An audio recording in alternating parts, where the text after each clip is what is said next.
Would you ever just kill an insect that was in your house? Well, in my career, I have killed millions of insects as part of my work, because you have to collect them because you can't name them or describe them or work on them unless you kill them. In my home, that's a different thing. If it's a bee that has come in by accident, or a wasp or something like that, I will catch it and outside it goes. Fleas, however, if you have a cat and you don't control the fleas, are a bit of a pest, and I will definitely get rid of the fleas. Eating insects has recently become quite fashionable.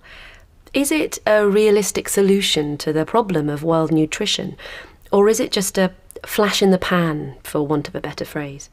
I don't think it's a flash in the pan, because you can farm them in a very easy way, and as long as you can make the food available in a palatable form. I mean, I've eaten insects for years and years. Fry them up and grind them into flour and make, bread out of it. No, it isn't a flash in the pan. We will have to address this quite seriously in the next, 100 or so years.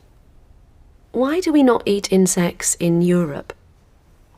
In the West, we tend to not eat insects, and lots of people say it's because the insects are dirty or they look funny or whatever.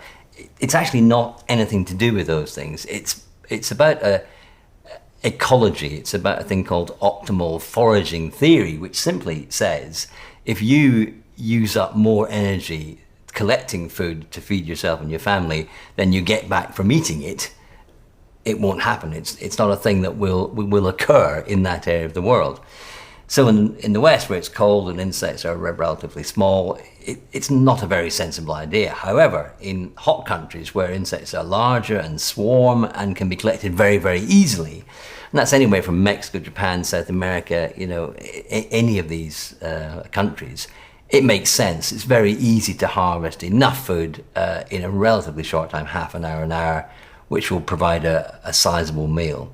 And it's a thing that we've been doing as a species for 1 million years. If you were trying to convert someone to insect eating, what would be the first thing you would cook them? Well, you would have to make the food appealing and interesting and attractive. So I would start with a mealworm snack. Roasted mealworms, awfully good. How often do you cook insects? As often as I can. I cook insects as often as I can. I like to open audiences' eyes to the possibility of eating insects.